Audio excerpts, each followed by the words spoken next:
By the time Caleb Morrow reached the river, the coffin rope had cut a wet groove through the hide of his left glove, and the bay mare was shaking hard enough to rattle the buckles under her belly. Dawn had not quite cleared the flats. The water looked black where it ran fast, pewter where it spread shallow over stone, and every few seconds a cottonwood limb came spinning past to remind a sensible man that spring melt did not care who he was hauling or why. Caleb sat deep in the saddle, one hand on the lead rope, the other steadying the pine box lashed crosswise to the pack mule behind him, and said to the dead woman the way he had said it at every bad crossing from New Mexico clear through Colorado, "Hold steady, ma'am. We're near enough now." That was the first strange thing about him, if you had seen him there. A man riding into Kansas with a coffin tied behind him was one thing. A man talking to it like he meant to keep his promise to whoever lay inside was another. The second strange thing was that he did not turn back when the river showed its teeth. He studied the run the way old cattlemen study weather, not for kindness but for balance, then walked the mare upstream to a place where the bottom held rock instead of mud. He dismounted in water cold enough to bite straight through the seams of his boots, loosened the mule's side load, retied the coffin higher, and went in on foot. The current hit him above the knee and shoved. The mule snorted, eyes rolling white. Caleb leaned his shoulder into the pine box and felt, through wood and rope and river force, the simple, terrible fact of another person's weight. Deadweight was honest. It never lied about what it asked of you. For one blinding second the mule lost its footing, the coffin tilted, and water slapped hard across the lid. Caleb dug his heels between two stones, got both hands under the side rail, and put his whole back into it until the load came level again. When they climbed out the far bank, his breath was scraping his throat raw and both hands had gone numb. But the box stayed true on the pack saddle. He stood there dripping with the cold eating up his legs, hat brim running, and looked east where the plains opened wide and pale under the morning. Mercy Bluff lay another half day on.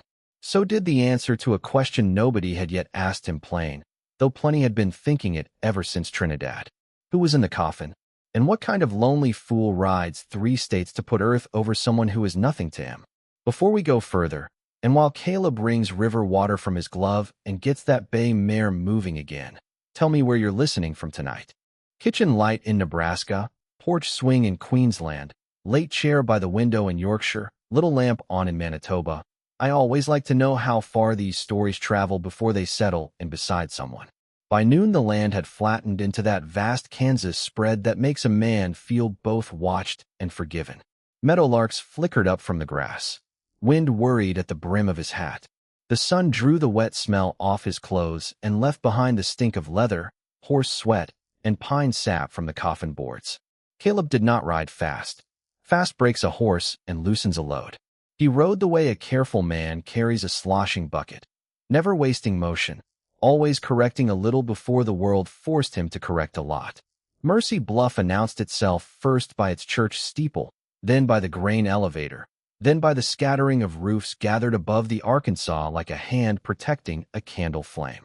Caleb came in along the west road with mud to his knees, stubble dark on his jaw, and 30 years of lonesome sitting quiet in the set of his shoulders. He passed the blacksmith, the feed store, the hotel with 2 lace curtains hanging uneven in the front window, and felt the whole town look at the box behind him. A boy of about 12, all elbows and dust, ran beside the mare a few steps. "Mister," he said, "you bringing somebody home?" Caleb looked down at him. "Trying to. Who is it?" "Woman named Alma Rowan." The boy fell back as if the name itself had pushed him. He stood in the street staring while Caleb rode on toward a narrow storefront with a faded sign that read Rowan Millinery Mending. One of the windows held a display of hats from a decade earlier, carefully brushed, ribbons changed out to make them look current. The other window held neatly folded shirts, children's stockings, and a single wedding veil yellowing at the edge where sun had found it too often.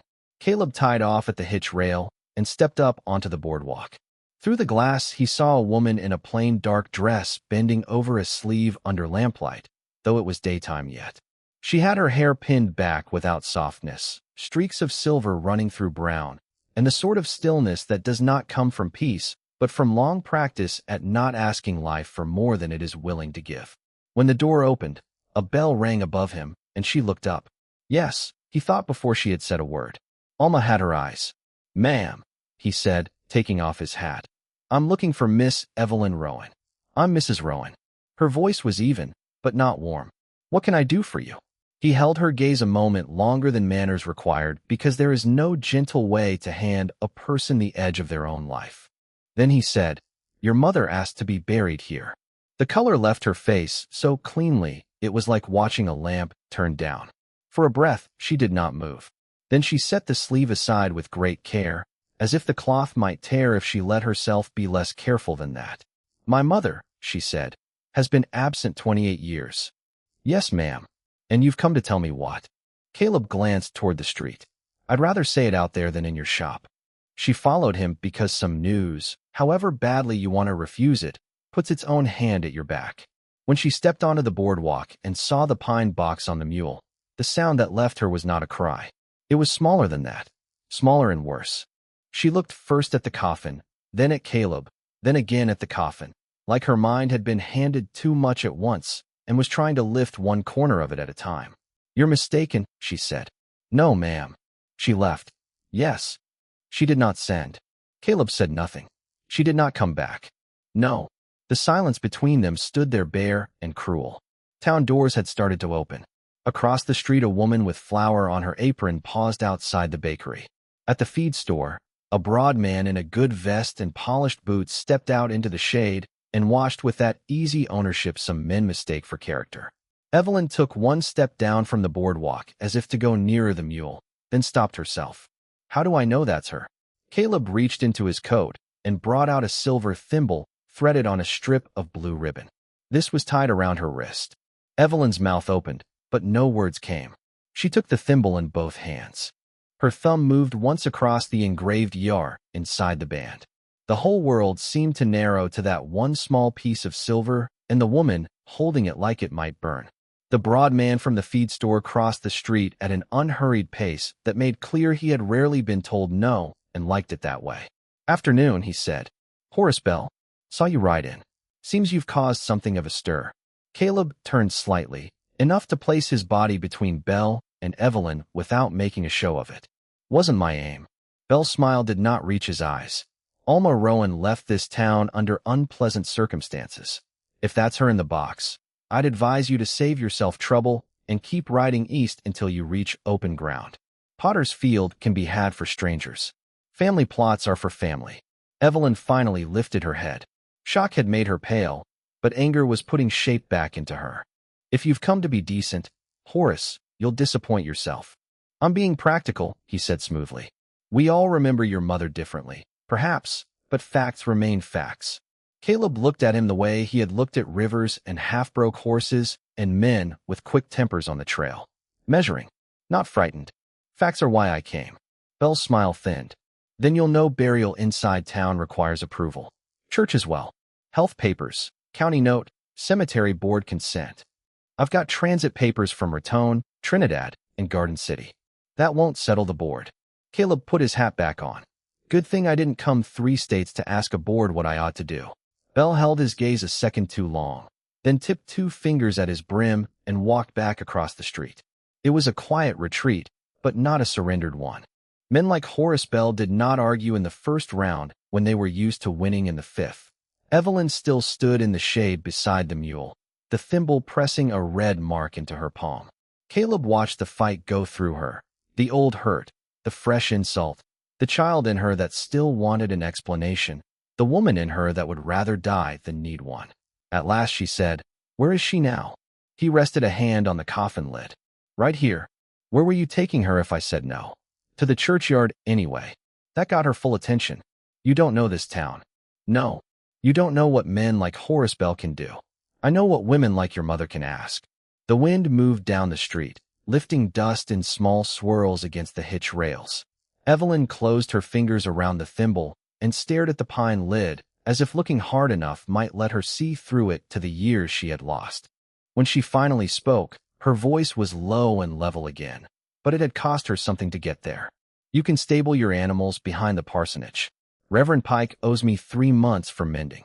As for the coffin, bring it to the old carriage room beside the church. If this town means to talk, It can do it after I've looked at my mother with my own eyes. That was the point of no return, though nobody standing in that street could yet have named it. Once a daughter chooses to see, the old life is already dying. Caleb untied the mule and led it on. Behind him, Evelyn walked with the coffin and the silver thimble in her hand, and all along Mercy Bluff curtains shifted like people trying to decide whether shame belonged to the dead, the living, or both. The carriage room behind Mercy Bluff Church smelled of old straw, lamp oil, and spring damp pulled up from the foundation stones. Caleb and the preacher's boy set the coffin on trestles, while Evelyn lit 2 lamps, though there was still daylight slipping through the high windows. Brightness was not what lamps were for in a moment like that. They were for dignity. "Thank you, Thomas," Evelyn told the boy. He nodded and fled, because young boys will face a snake quicker than a grieving woman. When the door shut, the room went quiet except for the horses stamping outside and the click of cooling metal from the lamp chimneys. Caleb removed his hat. Evelyn stood opposite him with both hands braced on the coffin lid, gathering whatever a person gathers before choosing pain on purpose. "She was in Los Animas when I met her," Caleb said. "Boarding house cook by then. Took in mending besides. She got sick last winter. Lung trouble, the doctor said. When she knew it was going bad, she sent for me." "Why you?" He looked down at the brass screws in the coffin plate. "Because once, a long time back, she found me when there wasn't much left worth finding." Evelyn's jaw tightened, but she only said, "Open it." He unscrewed the catches and lifted the lid. Alma Rowan lay inside in a dark dress with a modest collar and sleeves carefully pressed, her gray hair smoothed back from a face thinned by sickness, but still fine-boned enough that Evelyn was forced to see her own future there. Somebody had folded her hands around a sprig of dried lavender. Somebody had cared. That, perhaps, was the first mercy. Evelyn did not touch the body. Not yet. She stared, breathing shallowly through her nose as if scent alone might undo her. "She looks tired," she said at last, and Caleb knew then there was still a daughter under all that iron. "I reckon she was." On a stool near the coffin, Caleb set a small leather packet, a rolled church paper, and Alma's few effects. The silver thimble, a tortoiseshell comb with 2 missing teeth, a Bible with the spine worn white, and a square of faded blue cloth stitched around the edges by hand. Evelyn saw the cloth and reached for it at once. "That was my dress," she whispered. "Sunday dress. I tore it climbing the south fence when I was 9. She kept it." Evelyn shut her eyes. There are easier roads than the one Caleb chose that afternoon. He could have left the coffin at the church, handed over the packet, taken Bell's likely money, and ridden west with his debt paid as far as most men would count it paid. Instead, he rolled up his sleeves, fetched warm water from the kitchen pump, and asked, "Would you like help washing her?" The question offended her pride, frightened her heart, and steadied her all at once. "No," she said, then after a moment, "Yes." The back of her hair. "I can't seem to get my hands to do what I tell them." So he helped. He held the basin. He wrung out the cloth. He turned away when the work ought to belong to daughter and mother alone.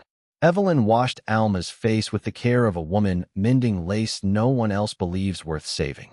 At one point her wrist shook and Caleb, without speaking, took the weight of Alma's shoulder so she could straighten the collar.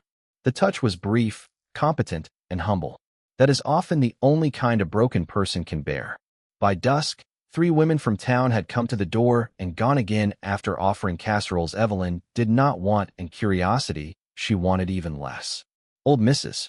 Tuller from the bakery stayed long enough to bring black coffee and say, "Whatever's past is past, but no woman ought to go into the ground alone."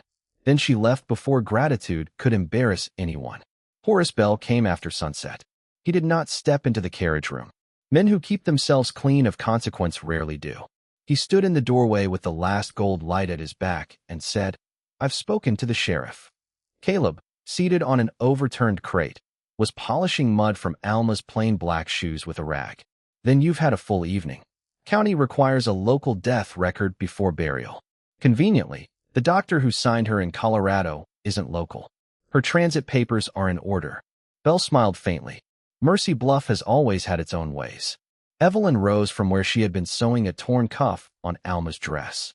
"That is a pretty phrase for meanness." Bell ignored her. "Take the box to the county line tonight, and I'll see you compensated. $50. Caleb set one shoe down and looked up. $50 was not a small insult. It was a serious temptation dressed as one. A man could buy feed, boots, lamp oil, and a month's rest with $50. A lonely man could also buy the right to believe that debt and gratitude have limits. Caleb's face did not change. No. Bell's fingers tapped once against the doorframe. You don't even know what you're defending. At that, Caleb stood.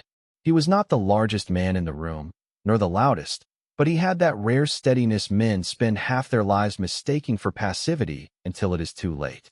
I know this, he said. Your kind always thinks the price is the point. Bell's expression cooled. And you're kind.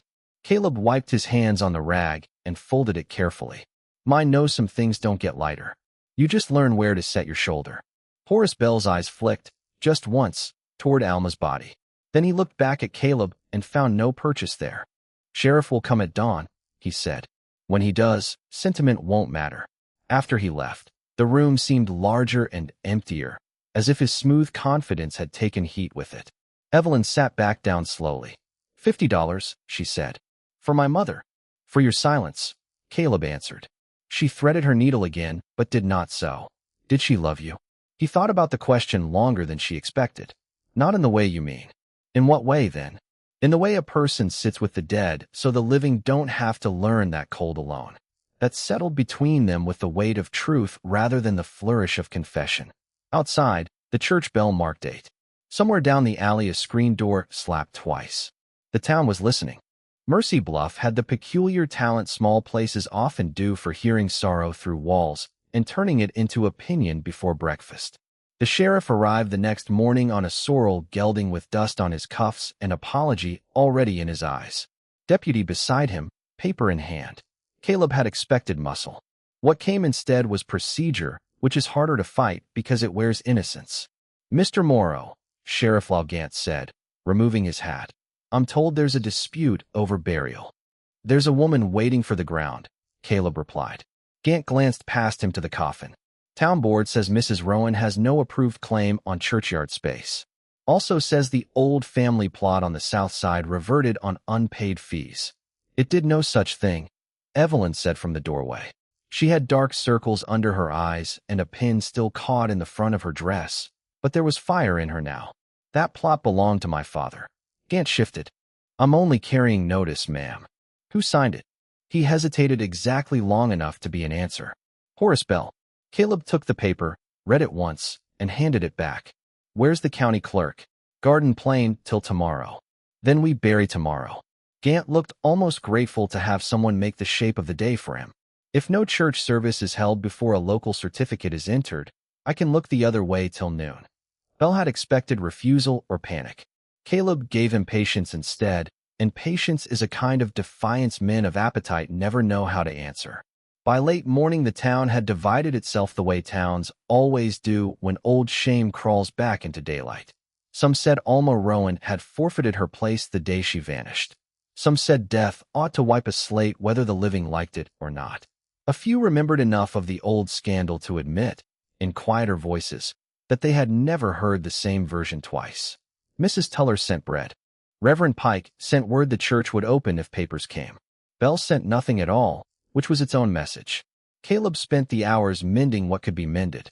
He reset one loose board in the coffin corner. He watered the horses. He tightened the strap on the pack mule.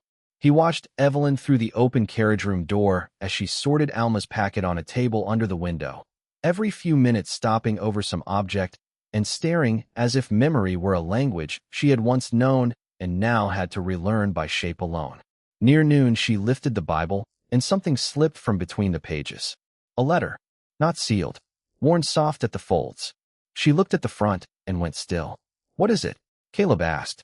She swallowed. My name. Only that. No address. No date. Just Evelyn, in a hand older and shakier than the one Alma had used on the transport instructions. Caleb did not move. There are doors a person must open without witnesses crowding the threshold. She unfolded it slowly, eyes taking in the lines, mouth tightening, then trembling, then going hard again in self-defense. When she reached the end, she read it once more, quicker this time, as if maybe the second pass would produce a different mother than the first. Well, Caleb said softly. She says she wanted to come back. Evelyn's voice sounded like it had been dragged over stone. She says she was made to choose between staying near me and keeping me safe. She says there are other papers in the packet to prove it, but she wanted me to hear her plain before I heard anything else.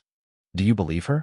Evelyn looked up from the letter, and for the first time since he had ridden into town, Caleb saw not the careful businesswoman, not the wounded daughter, but the child who had waited at a window too many evenings and then taught herself not to wait at all.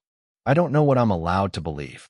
If you've ever had somebody you loved fail you, or if you thought they did and spent years building your life around that wound, think on this while the Kansas wind rattles the church shutters and the whole town holds its breath outside. If the person who hurt you most came back unable to defend themselves, would you hear them out, or would you cling to the story that kept you standing? There's no easy virtue in either answer, only cost. The first drops of weather began just after 2. Not rain, not yet, but dry pellets of dust-driven grit striking the windows as a hard south wind shouldered across the flats. Spring on the plains turns mean fast. 1 minute laundry is lifting sweet on the line, and the next minute you're tying down doors with your own belt. Thomas the preacher's boy came running around the carriage house, hair whipped wild. "Mr. Bell's at the cemetery gate," he gasped. "He's got chains on it." Caleb was already reaching for his hat. The sky had gone the color of bruised tin by the time they got to the south edge of the churchyard. Bell stood by the locked gate with 2 hired hands and a chain looped thick through the iron bars. Beyond the fence lay the Rowan plot under a leaning cottonwood, 4 stones in a row and 1 open space between them where grass had gone thin. Evelyn saw it and stopped like she had been struck. "That one was meant for her," she said. Bell folded his arms. "The board has voted." "There was no board meeting," she snapped. "There was enough of one." The wind shoved at them. Dust curled low over the graves. Caleb walked up to the gate until only the iron stood between him and Bell. "Open it." "No." "Then move." One of the hired hands shifted uneasily. The other spat into the grass and tried to look braver than he felt. Bell's confidence held, but thinner now, because he had expected embarrassment, not a man who kept coming.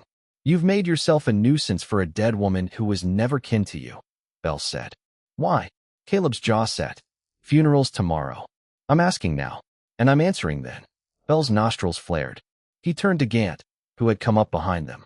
"Sheriff, do your work."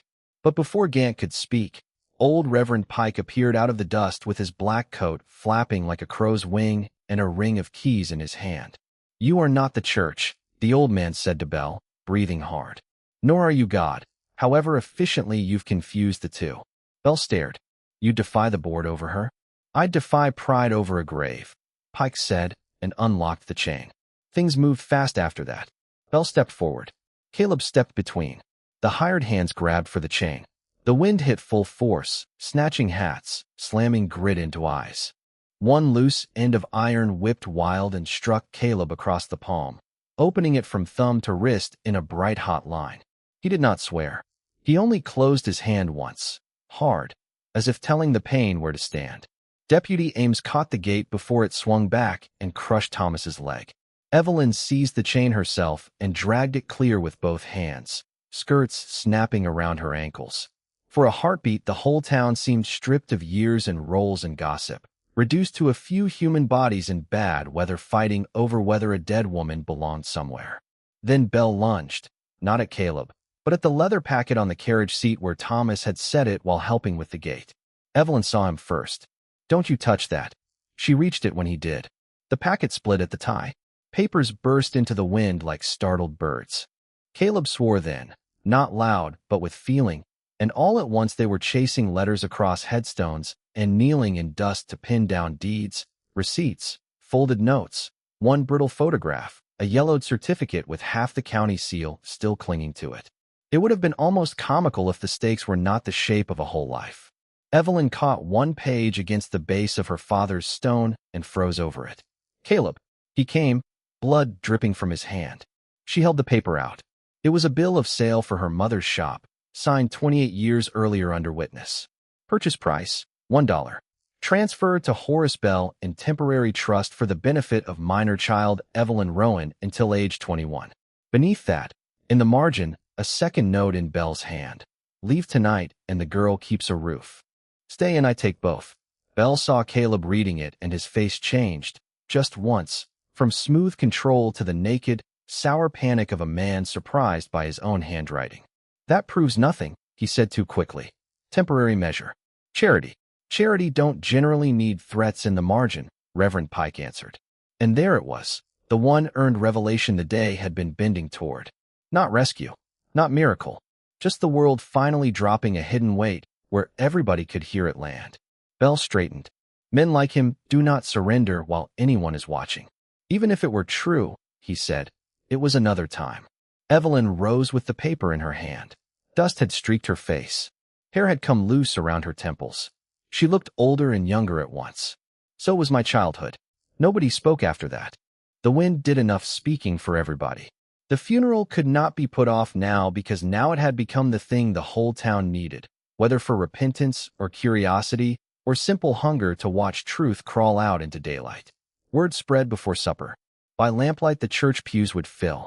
By morning, every question in Mercy Bluff would be hanging from the same nail. That evening, with the storm spent and the sky washed raw and copper in the west, the church parlor held the kind of quiet that comes only after public ugliness. Caleb sat at a scrubbed table while Evelyn cleaned the cut in his palm with boiled water gone warm. The sting made the muscles in his forearm jump, but he did not pull away. Her touch was brisk, workmanlike, and careful not to linger where feeling might begin to name itself before either of them was ready. You should have let Thomas do this, he said. He faints at blood. Useful trait in a preacher's boy. The corner of her mouth moved. It was not yet a smile, but it remembered the shape. She wrapped a strip of linen around his hand and tied it firm. Outside the open window crickets had begun their thin music. Somewhere in the church sanctuary a woman was practicing the pump organ very softly, one uncertain hymn phrase over and over until it found itself. The room smelled of starch, lamp wick, and the faint medicinal bite of carbolic. Evelyn set the scissors down. Tell me now. Caleb knew what she meant. He looked at his bandaged hand, then at the doorway where the church lantern cast a long bar of light across the floorboards. 21 years ago, my wife died in a lined shack west of Lamar. Snow came early. Doctor was 40 miles off, and by the time I got him, there wasn't anything left for him to do. He swallowed once. Our baby girl, too. Evelyn's face softened without pitying him, which was its own mercy. I buried them with my own hands, he went on. Or I aimed to. Truth is, I sat there a day and a night with a shovel by the door and couldn't make myself begin. Alma found me on the third day. She was traveling south then. Said she'd seen smoke and figured nobody ought to burn that much cedar just to stay warm. He let out a breath that almost passed for a laugh and didn't. She washed Lena, braided her hair, took a piece off her own blue dress and stitched a ribbon for the baby, because she said every child ought to go to God with something tender touching them. Then she made coffee, put the cup in my hand, and sat on the porch until I could stand up and dig. Evelyn pressed her fingers to her lips. Years later, I ran into her again in Los Animas. She was cooking in a boarding house. Knew me before I knew myself some days. Every Christmas after that, wherever she was, I'd get a card. Nothing much on it. Just proof somebody remembered my name. When the lung sickness got her, she sent for me. Asked one thing. Bring me home. Speak it where my girl can hear it.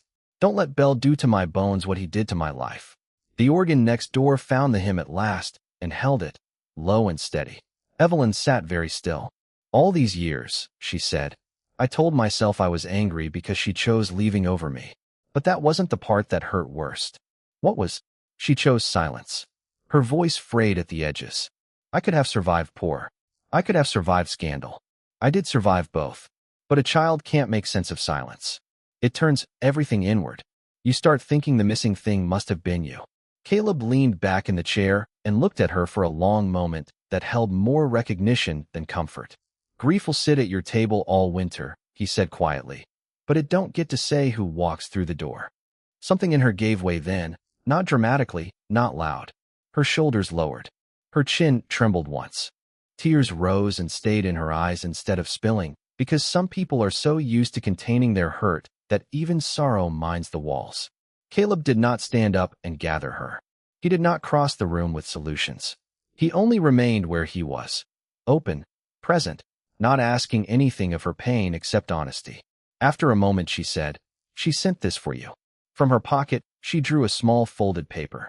I found it in the packet after the others. He took it with his left hand and opened it carefully. Alma's writing wandered more than it once had, but he knew the shape of it. Caleb, if you've brought me this far, then I was right about you. Use the mare money if you need it, but if the girl asks for the truth, spend that first. Inside the note was a bank draft for $40. He stared at it, then folded it back up and set it on the table between them. You can keep that, Evelyn said. It's yours. He shook his head. She meant it for the burial if needed. You earned it. No, he pushed the note across the table toward her. Your roof leaked over the back room. I saw the stain. Evelyn looked at the paper and then at him. Most men would have taken it. Most men didn't ride here for her. From the hall came the soft shuffle of Reverend Pike, who paused in the doorway just long enough to see the draft left untouched between them. He said nothing. He only nodded once, an old man noticing the exact moment another human being proves worthy of the trust the dead placed in him. If this part of the story found something true in you, something about the people who stayed gentle after life has given them every excuse not to, then that's the kind of feeling this channel lives on. Stay with me. Leave a like if you want more stories that make room for tenderness without ever going soft, and subscribe if you believe quiet souls deserve endings that hold. The funeral gathered the whole town, not because Mercy Bluff had suddenly become noble. Towns rarely transform that cleanly overnight. They came because curiosity pulls nearly as hard as conscience, and because once papers had blown across the graves with Horace Bell's hand all over them. Even the men most loyal to him felt the ground shifting under their boots. By 10 the church was full past its usual Easter crowd. Women in dark hats, men with polished watch chains, farm boys along the back wall, Mrs. Tuller up front clutching a handkerchief she had not yet needed but intended to. Sheriff Gant by the side aisle, looking like a man wishing badges came with fewer funerals. Alma Rowan's coffin rested before the altar under 2 lamps and a spray of lilacs somebody had cut from a yard on Birch Street. Evelyn had chosen the dress. Caleb had carried the box in with Thomas at one end and Reverend Pike at the other. Horace Bell took a pew halfway back as though humility had always been his preference. Nobody believed that, but nobody told him to leave either. Some reckonings are better when the guilty are made to sit through the whole of them. Reverend Pike read the opening prayer with a voice made thinner by age and steadier by regret. Then he nodded to Caleb. The cowboy stood where all could see him. Fresh bandage at his hand. Black coat brushed, but old. Hat held against his thigh. He looked out over the congregation the way a man looks over a herd before a storm. Taking measure, wasting no energy on the ones determined to spook. When he began, his voice was not loud. It did not need to be. Most of you are wondering why a man who wasn't born here and ain't kin by blood rode 3 states with this woman. He rested his fingertips on the coffin lid. Fair question. He paused. In the church stillness, one could hear the window glass ticking under the sun. When I first met Alma Rowan, I had a dead wife in a bed, a dead baby in a blanket, and no courage left for either of them. That is not a fine thing to admit in public, but funerals ain't for vanity. They're for truth. She walked into that shack, saw what was before her, and never once asked whether it was her problem. She boiled water, washed my Lena, braided her hair, put my child in ribbon because she believed babies ought to be sent on soft things. Then she sat until I could put a shovel in the ground. A stir moved through the pews. Not gossip now. Something quieter. Recognition, maybe, or shame. Caleb went on. Later, when the trail had worn most of the living out of me, she remembered my name every December. Card after card. No sermons. No pity. Just enough words to tell a man he had not fallen clean off the map. He looked down once at the pine boards under his hand. So when Alma Rowan asked me to take her home and speak plain where all could hear it, I reckoned the ride was shorter than the debt. He stepped aside then, not milking feeling from the room, not claiming the whole of Alma by virtue of being the one who had carried her there. That restraint changed the congregation more than any speech could have. The story could have centered him. He would not let it. Evelyn rose from the front pew with a paper in her hand. Those who had known her longest would later say that was the moment Mercy Bluff ceased to see her as the abandoned daughter keeping a tired little shop and began to see the full measure of her. She did not tremble. She did not glare. She simply stood in the same church where whispers had once helped drive her mother out and gave the town the one thing it had not earned but badly needed. "This was found in my mother's Bible," she said. "It's addressed to me." She unfolded the letter and read, "My dear girl, if this finds you, it means I was too slow getting back with my own voice and had to trust the truth to paper again. I left because Horace Bell threatened to turn you out and take the shop unless I signed it over and vanished that night. I thought I was buying you safety. I see now I was also buying you silence, and silence is a cruel house for a child. I sent what money I could through names not my own. I wrote more letters than you ever got. That part was not by accident. In the packet are the papers. Let them say what I did not know how to say well enough before. Nothing in me left you. Nothing." By the time Evelyn reached the last word, half the church had forgotten to breathe. Reverend Pike stepped forward with the bill of sale and Bell's margin note. "I witnessed the transfer," he said, voice heavy as earth. "I told myself at the time I was helping preserve a roof over a child. I was also helping a proud man do ugly work quietly. For that, I asked the living and the dead to forgive what the law once let pass." All faces turned toward Horace Bell. He rose because sitting had become impossible. For the first time since Caleb had ridden into town, Bell looked his age. Not old exactly, only used. Used up at the edges by the effort of maintaining himself against reality. "I did what the town required then," he said. "A woman alone, rumors all over her, a child to consider." Mrs. Tuller stood before he finished. "No," she said. "A child to use." Bell's mouth tightened. He looked for allies and found men studying hymnals, women staring at the letter in Evelyn's hand, Sheriff Gant looking at the floor as if the floor might spare him from choosing. Finally, Bell turned to the sheriff. "Am I under accusation?" Gant lifted his head slowly. "Clerk rode in at dawn. Found the original deed record misfiled. Mrs. Rowan's property should have reverted to her at 21. Didn't because somebody kept the paper from the right drawer." He exhaled. "County'll review the rest." The words were formal. Their effect was not.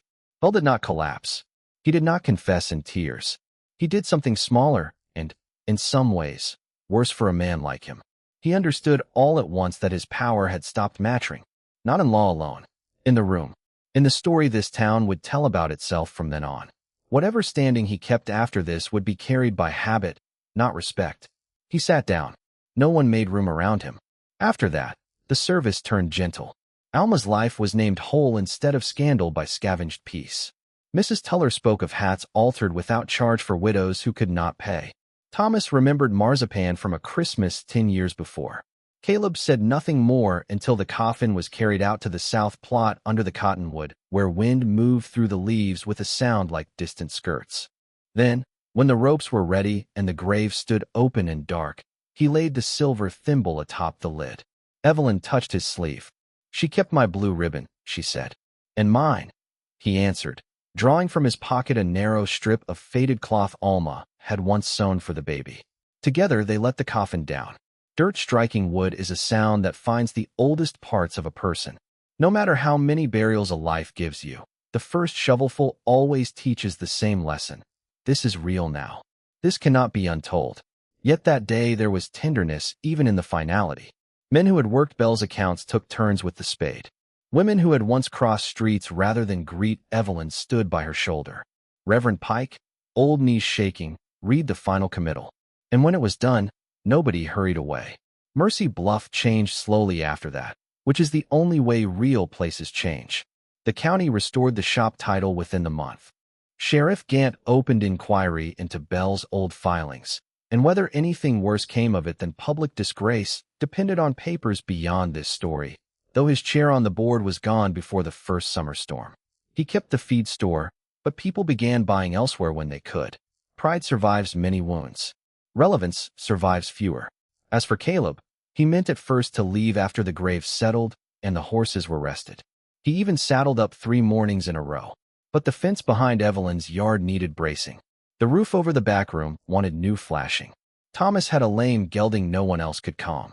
Then wheat came high and the mare threw a shoe, and Mrs. Tuller said it was criminal to waste a man who could set a line straight by eye. By the time the cottonwood put on full leaf, his saddle had moved itself, by natural stages and without ceremony, from the stable rail to a peg inside Evelyn's kitchen door. They did not turn young. This is not that sort of story, and thank God for it. They turned honest.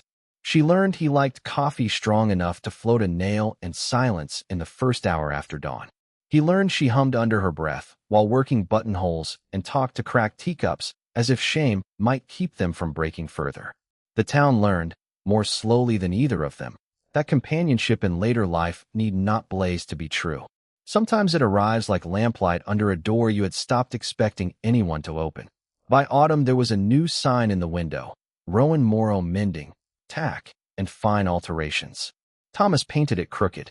Evelyn laughed and kept it. Caleb built a proper hitching rail. Mrs. Tuller declared this proof God was not above practical jokes. On Sundays, if weather allowed, Caleb and Evelyn walked to Alma's grave after church with fresh flowers or nothing at all, because not every visit to the dead requires an offering. Sometimes presence is the offering. A year later, on an evening with the air sweet from cut hay and the last gold of sun caught in the church windows, a little girl brought in a torn school satchel and stood shy by the counter while Evelyn measured new straps. Caleb fixed the buckle under the lamp. When the child left, she waved to them both as if she had always expected to find two people there. Outside, the cottonwood at the edge of the churchyard was full and green above Alma Rowan's stone, and Evelyn rested her hand over Caleb's on the porch rail and said, soft enough for the dusk to keep, "Turns out a heart can make room the same way the earth does, quietly and all at once," while the house behind them breathed lamplight into the yard. And next time, I'll tell you about the widow who bought a bankrupt train station for $1 and found a locked room upstairs no one had entered in 17 years. Until then, take care of your heart, and I'll meet you in the next story.